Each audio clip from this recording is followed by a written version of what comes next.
Fala galera mandona, bom dia, boa tarde, boa noite mandona. Alguns nem tanto, né? Tudo bem com vocês? Espero que sim. De novo, né? Não sei que hora que você está assistindo esse vídeo, se é na sequência, se não é. Então a gente cumprimenta todo mundo aí, porque não custa nada, né? Pergunta que eu faço para vocês hoje, para a aula 7 de História do Brasil. Se fosse permitido ter um escravo hoje, você teria? Você conhece alguém que teria? Você conhece alguém que ia dizer assim, pô, antes escravo do que vagabundeando por aí, pelo menos está trabalhando, pode correr atrás, comprar sua liberdade, ser alguém na vida. Tô brincando, mas pensa se você conhece alguém, pensa se você pensa no mundo com essa permissão hoje, se alguém teria escravos. Será? Só para te dar um dado aí, para te desesperar. Hoje, tem 40 milhões de pessoas, pelo menos, escravizadas no mundo. Hoje, beleza? Depois, uma hora, a gente fala sobre isso. Galera, é o seguinte, Brasil colonial, de novo, hoje a gente vai falar de escravos e homens livres, homens e mulheres, na sociedade açucareira. Eu sou obrigado a colocar esse título, porque é o título do material. Eu odeio esse termo açucareira, economia açucareira, sociedade açucareira. Eu lembro sempre de um açucareiro mesmo, daqueles antigos, sabe, com asa, com alcinha e tal. Mas enfim, é esse o título. Homens livres, né, escravos e homens livres na sociedade açucareira. E hoje o que a gente vai fazer, na verdade, é o seguinte, antes da gente retomar, eu vou retomar bem rapidinho, porque provavelmente você está vendo esse vídeo na sequência. Mas a ideia hoje, com essa aula aqui, é a gente entender quem é quem nessa sociedade colonial, quem é quem manda e quem obedece nessa sociedade colonial. Quem é quem e quem manda e quem obedece. Quem fala, quem baixa a cabeça. Quando eu era pequeno, meu pai tinha um ditado que era didático e pedagógico comigo. Ele falava algumas coisas, né? Algumas frases que eu preciso colocar também em alguns quadros aqui, mas meu pai falava assim, tipo assim, qualquer confusão aqui, isso é o último que fala primeiro que apanha. Isso eu cresci com essa metodologia, com essa filosofia. Eu sou o último que fala primeiro que apanha. E, tem uma que é boa, que é guarda o que você sabe, faz o que eu mando. Faz o que eu mando, guarda o que você sabe. Faz o que eu mando e guarda o que você sabe. Tá? Tem algumas aí do Márcio, depois eu vou contando pra vocês. Beleza? Vamos lá. Vamos retomar aqui, só pra gente saber onde a gente está, tá? Eu sei que você está assistindo esse vídeo na sequência, mas nós estamos lá no Brasil do século XVI, XVII, XVIII, Brasil colônia, né? Estão quase chegando ali no Império e tal. Vai demorar uns 200 anos. Século XVIII... Aliás, um pedacinho desse Brasil colonial ainda entra no século XVIII, com as mudanças ali da vinda da corte e tal, mas Império mesmo só XIX, né? Para mudar essa nomenclatura didática dos nossos estudos. Aí nós temos aqui... nós estamos analisando essa sociedade colonial. Notem, nas últimas aulas a gente está falando da escravidão, do tráfico negreiro, da educação, dos jesuítas, das missões, aldeamentos, né? E estamos falando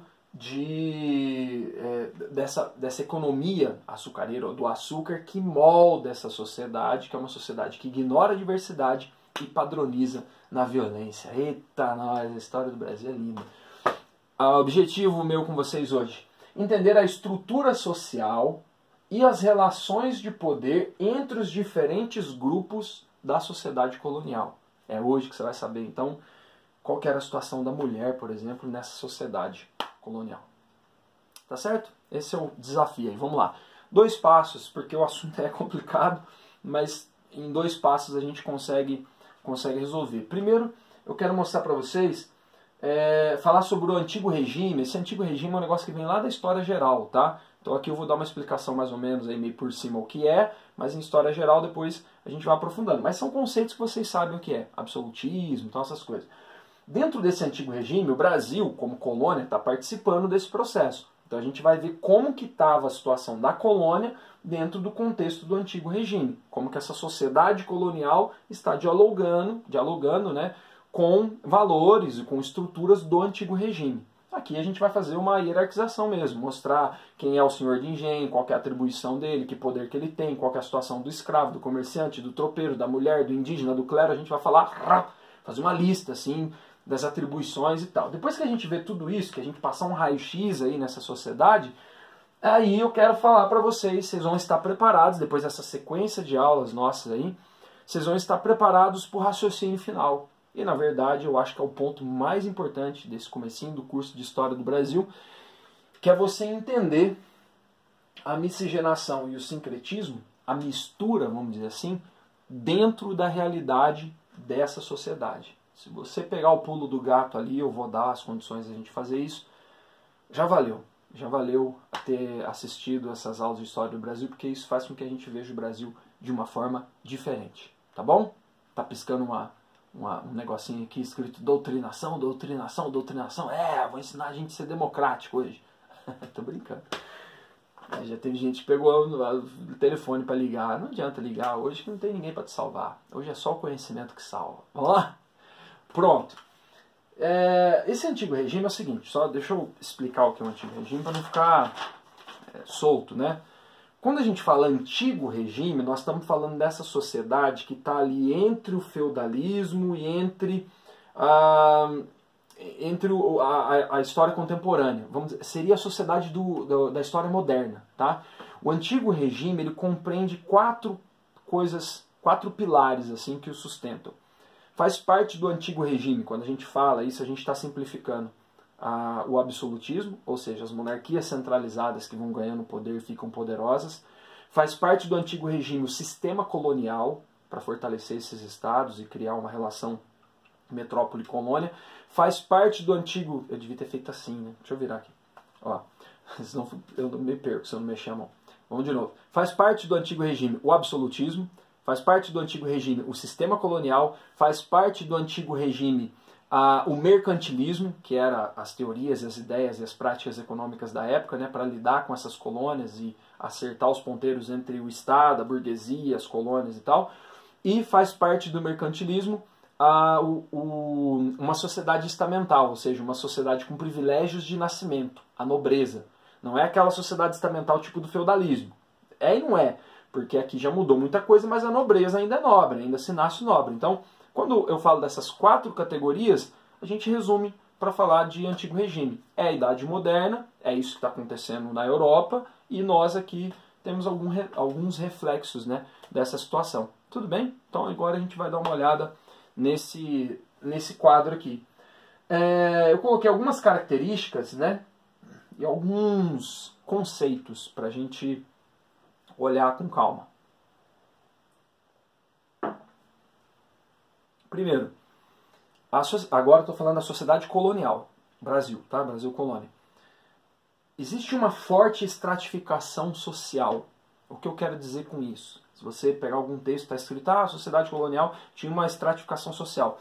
Significa que a sociedade está dividida em estratos, em camadas, e que é muito forte a permanência nessas camadas. É muito difícil se movimentar entre elas. É muito difícil a ascensão social. É muito difícil mobilidade social dentro dessa sociedade. Então, estratificação social é uma sociedade que está toda dividida e ela tem pouca mobilidade entre os grupos. Segundo, não esqueça que mesmo com algumas transformações que vêm depois ali com a mineração e tal, ainda estamos falando, cara, o Brasil chega no século XX com 85% da população vivendo no campo. Então não se esqueça que, analisando essa sociedade, você, por exemplo, mulher que está assistindo essa aula, e você fala, não, mas eu não aceitaria isso, mas você está na cidade, você está com outra cabeça. Imagina uma menina morando no campo no século XVI, XVII, XVIII.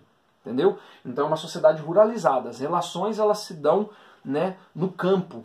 Né? A produção está no campo, as relações sociais estão no campo também. Isso é importante para a gente entender as dependências e o poder dessa sociedade. E também tem a ideia de uma sociedade escravocrata. Isso a gente tem falado aí nas últimas aulas, né? Uma sociedade que se mantém como principal força de trabalho, como motor a mão de obra dessa sociedade, a mão de obra escrava, seja dos indígenas ou dos africanos. E alguns conceitos, então. Vamos lá olhar, por exemplo, essa elite colonial. O que a gente chama de elite colonial são homens livres e que são proprietários, portanto, de terra e de escravos, ou de terra ou de escravos, ou de terra e de escravos, e que tem posse, né? Portanto tem poder, portanto tem controle. Controle sobre a economia, sobre a vida das pessoas, sobre a sua propriedade e tal. São pessoas importantes nessa sociedade. Cuidado! A elite colonial, ela também tem as suas miscigenações. Não pensa na elite sendo só branca europeia. Muitos homens que vinham para o Brasil colônia não tinha mulheres para casar. Então, esse cruzamento aí entre brancos, indígenas, negros, né, isso vai acontecendo. Então, há uma miscigenação também nos andares de cima dessa sociedade, né? Mas guarda essa informação porque a estrutura é racial, tudo, mas há essa miscigenação também. Senão a gente fica achando que é sempre uma pessoa branca, loira, do olho azul que está lá na estrutura e não é sempre que isso está acontecendo, né? Até porque os portugueses nem são assim também. Bom, mas existe uma mistura entre a própria elite. Outra coisa é o patriarcalismo. Aí toma cuidado com os anacronismos, tá? De misturar machismo com patriarcalismo. Aqui a sociedade está estruturada dessa forma, né?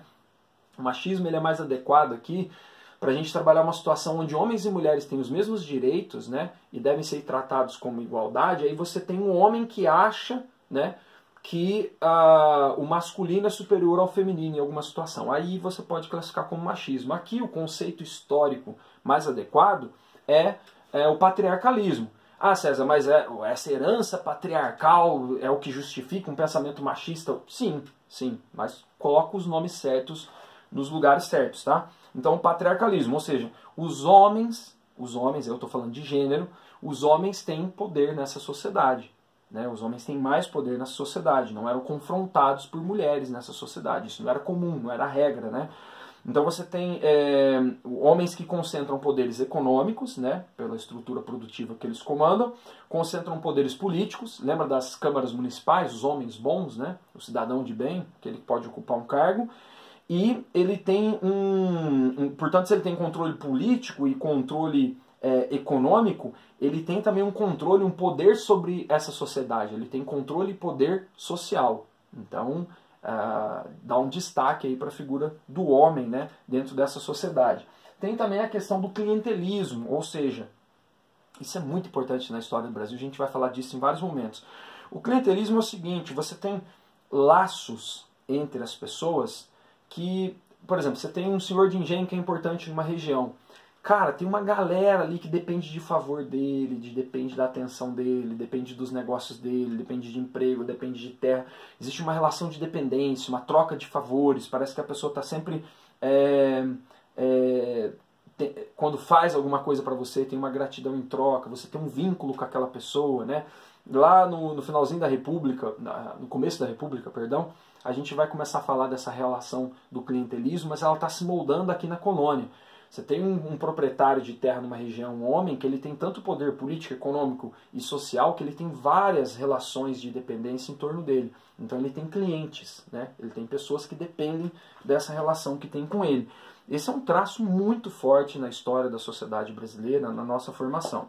Além disso, você tem uma aristocratização da sociedade, ou seja, contando para vocês do jeito que eu estou falando aqui, vocês começam a perceber que existe uma concentração de poder e riqueza num determinado grupo, que é esse grupo proprietário de terra, que é esse grupo proprietário de escravos, né? Então você está criando ali sim uma aristocracia, não de sangue real, de nobreza, disso, mas você está criando uma aristocratização. Você tem um grupo que tem muito poder econômico, um grupo que tem muita riqueza, um grupo que tem muito poder social, político. Você concentra o poder na mão de um grupo. É isso que eu estou chamando de aristocratização, tá? E por último aqui, e aliás, só um detalhe, né? Esse grupo, né, que se forma aqui nessa aristocratização é uma elite agrária, né? Uma elite agrária e muito conservadora. E o conservador aqui entende o seguinte, ele quer conservar o poder que tem, a posse que tem, a situação que tem. Uma elite muito conservadora, muito forte na formação da sociedade brasileira também. E por último, desse quadro aqui, não menos importante, a ideia do patrimonialismo. Olha só que doideira, cara. Quando você tem muito poder concentrado na mão de um grupo, ou de uma figura, de uma pessoa, e esse poder está pulverizado regionalmente, né? Naquela região, o cara é senhor daquela região, ele tem o poder político, ele tem o poder militar, ele tem o poder econômico, ele comanda a justiça, ele manda prender, né? Você concentra muito poder. Ao mesmo tempo, quando você vai criando uma estrutura que deveria atender as pessoas, ou seja, algo equivalente a um Estado, há uma confusão muito grande dessa elite agrária conservadora. Olha como é que a gente explica o Brasil hoje. Eles confundem o que é público e o que é privado. Eles estão tão acostumados a ter privilégios e poderes nessa sociedade que daqui a pouco vocês vão ver que o modelo político vai mudando e o Estado vai sendo tomado por essas pessoas. E não há uma divisão muito clara entre o que é público e o que é privado. Há uma confusão no interesse público e no interesse privado, que foi trabalhado mais para frente, né, de uma forma brilhante nos anos 30 pelo Sérgio Buarque de Holanda, num livro que chama Raízes do Brasil, e o capítulo do livro, o capítulo 5, se eu não me engano, é o Homem Cordial. E aí, peraí só um minutinho, deixa eu pegar ele aqui que eu acho que tá fácil. Tá aqui. Raízes do Brasil, o Homem Cordial. Você tem aqui, vamos ver se é o 5 mesmo. Aqui o 5, o conceito de homem cordial. O homem cordial. O homem cordial, a gente está tentando entender isso até hoje, mas é mais ou menos o seguinte, para a gente simplificar aqui a história, né? Essa confusão do público e do privado, só que aí o Sérgio Buarque está escrevendo no século XX, tentando, né, pensar no que é ser brasileiro e tal, guardado essas proporções, mas só para a gente citar aqui, porque sempre aparece um trechinho disso nos vestibulares também. Nós temos uma relação muito... O cordial ali é de cordios, é de coração. A gente sente muito as relações no Brasil. O negócio é muito, muito coração, né? Ele fala que isso, assim, mais ou menos assim, no campo das relações pessoais, isso é bom. Pode até ter o seu lado positivo. No campo das relações públicas, isso é ruim, porque a gente tende a administrar o público como se dentro dessa confusão do público e do privado. E aí você faz com que, mesmo na esfera pública, você tenta atender sempre os interesses pessoais, familiares, do coração, dos laços, entendeu? Isso para a vida pública é uma tragédia. Depois a gente pode fazer um vídeo falando melhor, com mais calma sobre isso, mas é basicamente isso para tentar linkar com a ideia do patrimonialismo, ou uma ideia também do mandonismo, né? Dessa história, sabe essa ideia do sabe com quem você está falando, essa postura meio autoritária, vem daqui. E, inclusive, recentemente a Lilia Schwartz lançou um texto muito bom mesmo. Estou terminando ainda de ler ele, mas assim, você tem aqui, ó, ela trabalha o mandonismo, o patrimonialismo, o livro, perdão, chama Sobre o Autoritarismo Brasileiro. E aí ela está analisando justamente esses conceitos, né? O do mandonismo e do patrimonialismo eu li aqui, é fantástico. Ela vai falar da corrupção, da desigualdade social, da violência, raça e gênero. É uma historiografia bem atualizada, assim, com tudo que está acontecendo, olhando para a história do Brasil e o nosso traço de autoritarismo, da Lilia Schwartz também. Esse é da Companhia das Letras, a editora. Bom, vamos lá, senão a gente não cabe isso aqui. Tudo bem? Eu ouvi um amém? Tá bom. Agora, ainda dentro, estou no item 1, viu? Por isso que são só 2 itens hoje. O segundo é mais rápido, porém mais profundo. Aqui a ideia é a seguinte, ó. Então, se você, na apostila tem até uma pirâmide aí, tentando desenhar essa sociedade, algumas pessoas vão comparar isso com o feudalismo e tal, mas beleza, tá aí. Sociedade colonial dentro do antigo regime.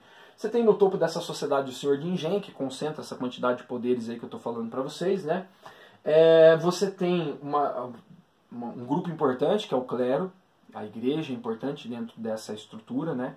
Você tem ali o clero, a gente já falou disso na aula anterior, o clero, as ordens religiosas, toda cidade tem uma igreja.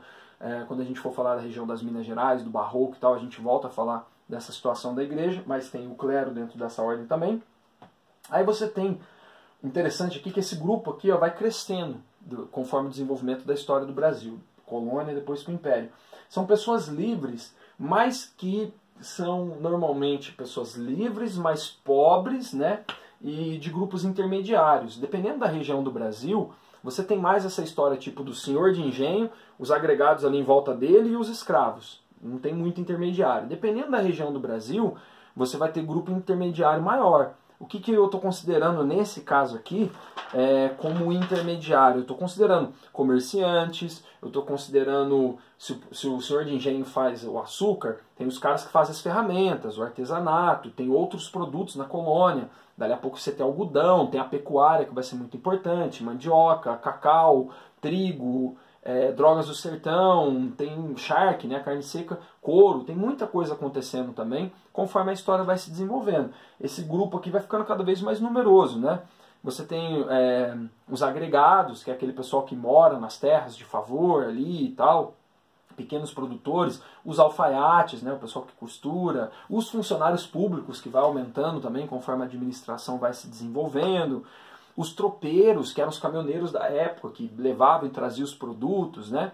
E todas as profissões que você possa imaginar que seja possível entre o século XVI, XVII e XVIII. Então você tem um grupo de pessoas empobrecidas, não é aí uma burguesia latente, uma classe média, não sei o que, não, mas é uma galera que está ali, não é nem o senhor de engenho, nem está lá na rabeira também, como a gente vai ver aqui o próximo grupo. Aí os oprimidos, galera,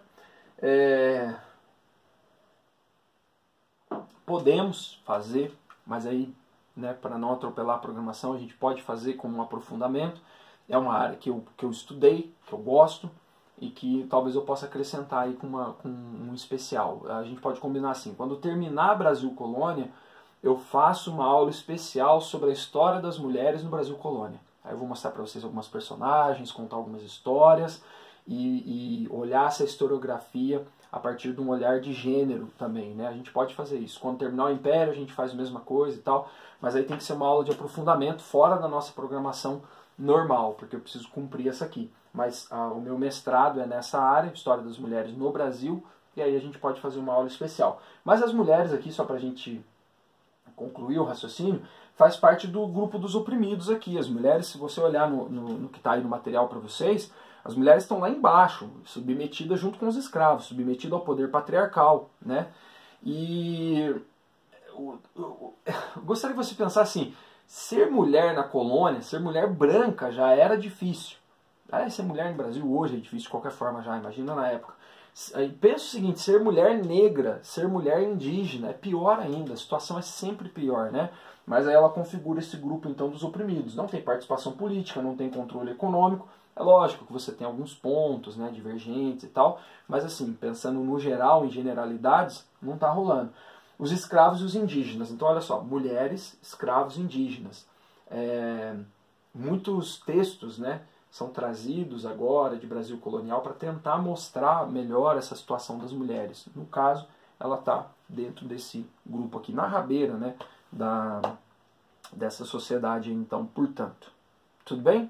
Tinha algumas mulheres zica aí na fita e tal, depois a gente pode falar melhor delas para não ficar só essas pinceladas aí por cima. Mas pela análise da estrutura de hoje, vamos lá. Ó, uma tela famosa, né, do Debré, Jean-Baptiste Debré, mostrando um ambiente doméstico com as mulheres negras, muito próxima das mulheres brancas dentro de casa. Existe uma relação ali que depois vai ser analisada pelo Gilberto Freire lá na frente e por aí vai.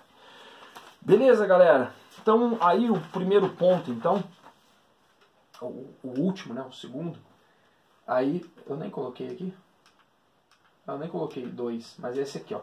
Ah, pô, esqueci, daqui a pouco eu falo desse livro aqui, vai dar tempo, Deus me ajuda, vai. Aqui tá o seguinte, ó, tem o livro do Darcy Ribeiro, A Formação e o Sentido, vai aqui o documentário, ó, tá aqui, ó. A Formação e o Sentido do Brasil. O livro é uma coisa, o documentário é baseado no livro. Esse documentário foi feito no final dos anos 90, já indiquei eles para vocês, já postei no material de vocês e estou indicando de novo. Por favor, assistam, está dividido em capítulos, 18, 20 minutos e tal.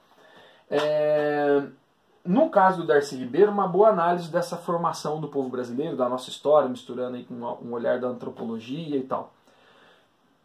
Qual que é a ideia? É verdade que o Brasil é um país miscigenado?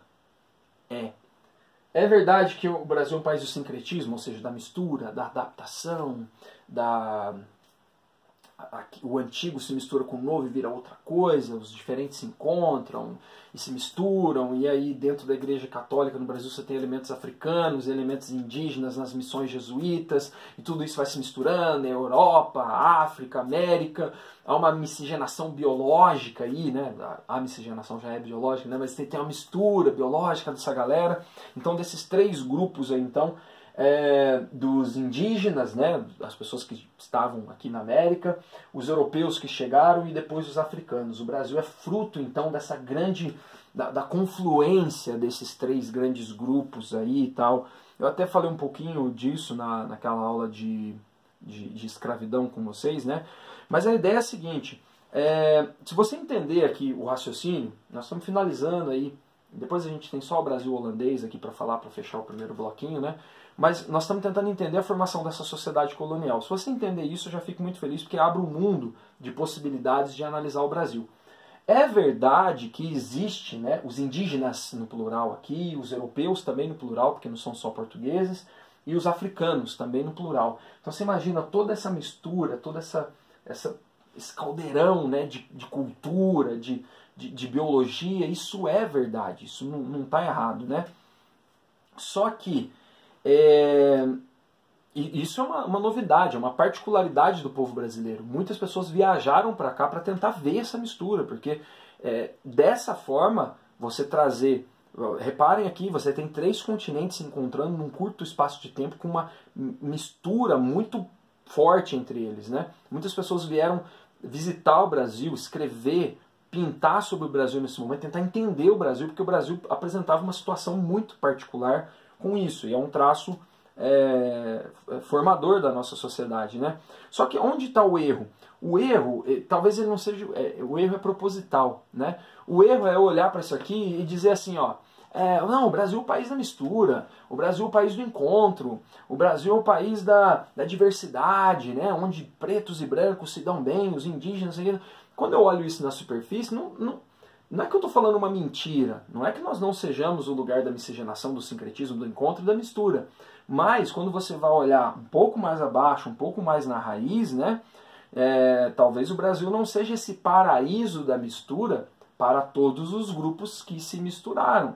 Então você tem fatos, né? Aí não é opinião, gente. Aí são fatos, tá? Sua opinião, você tem direito dela, eu tenho direito à minha. Aos fatos, nós não temos direito aos fatos, né? Os fatos são os fatos. Ou seja, olhando para a história do Brasil, olhando documentação, olhando os números e olhando o resultado da história do Brasil, essa miscigenação, esse sincretismo, que ele é real, ele existe, ele é extremamente violento. Para alguns grupos especificamente, né?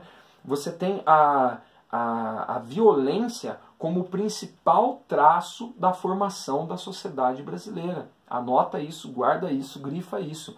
A violência é o principal traço, a violência molda as relações na sociedade brasileira, desde a época colonial até hoje. E essa violência, ela não respeita uma equidade, vamos dizer assim, entre esses grupos aqui. Há uma hierarquia entre esses grupos. Existem grupos que são beneficiados por essa violência, que é um traço formador da nossa sociedade, e grupos que são prejudicados com essa violência. Essa mistura, ela existe, mas ela produz uma sociedade desigual, baseado nessa ideia de raça. Esses dois grupos aqui, ó, são muito violentados e prejudicados nessa história. César, mas não tinha branco pobre também? Tinha. Também vai ser violentado. Por isso que, uma outra hora a gente pode conversar também, por isso que no Brasil a gente usa o termo negro e não preto. Porque o negro ele é mais abrangente para incluir, inclusive, os pobres brancos, tá? Mas uma hora a gente fala sobre isso, sobre a aula do Babu, Badu, sei lá que ele chama também, para a gente organizar esse assunto, tá? Então você tem uma sociedade que ela é extremamente desigual e a base dessa desigualdade é a raça. Então quando a gente fala, o Brasil é o paraíso das raças, não, depende de qual lado que você está olhando essa história. Depende de onde você está nessa história, né? Aí volta na ideia do Darcy Ribeiro, a ideia da gente conseguir transformar essa mistura, né? Toda essa violência da nossa história, da gente conseguir transformar isso em algo positivo, a gente democratizar essa mistura. Olhando para os dados do Brasil hoje, a gente já falou disso, a gente vê que essa mistura ela não é democrática. Essa mistura ela pende para um lado, né? Ou seja, mesmo havendo muitas misturas e sincretismos e tal, miscigenação, os valores, a cultura, o poder responde a uma hierarquia que privilegia brancos europeus, ou pelo menos descendentes deles, né? Existe uma imposição para entender esses que mandam e esses que obedecem. No começo da aula eu falei isso. Vamos entender quem manda e quem obedece. Dentro dessa mistura racial, linda, maravilhosa, que o pessoal costuma dizer superficialmente, a violência ela tem que ser demonstrada, tá? E para finalizar, que o meu tempo está acabando, ó, se você quiser saber mais, tem um clássico aqui sobre essas pessoas intermediárias, né, na ordem escravocrata. Maria Silva de Carvalho Franco, ó, Homens Livres na Ordem Escravocrata. Eu gosto dessa edição amarelinha porque ela é do ano do meu nascimento, 83. E, peraí que tem mais uma... Ah, pô, esse aqui não tá na mão. Mas é Histórias da Gente Brasileira, os detalhes dessa gente colonial também, uma coleção bem legal, são 4 volumes da Mari Del Priori, tá bom? Dá uma olhada nesse material aí, tá na imagem, acessem isso aí. Beleza? A violência é o principal traço formador da sociedade brasileira. Olha lá, a violência molda a maior parte das relações sociais no Brasil. Fizemos 2 passos, está acabando o meu tempo, deixa eu despedir de vocês, entendendo melhor o objetivo da aula. Muito obrigado, bom dia, boa tarde, boa noite, tchau.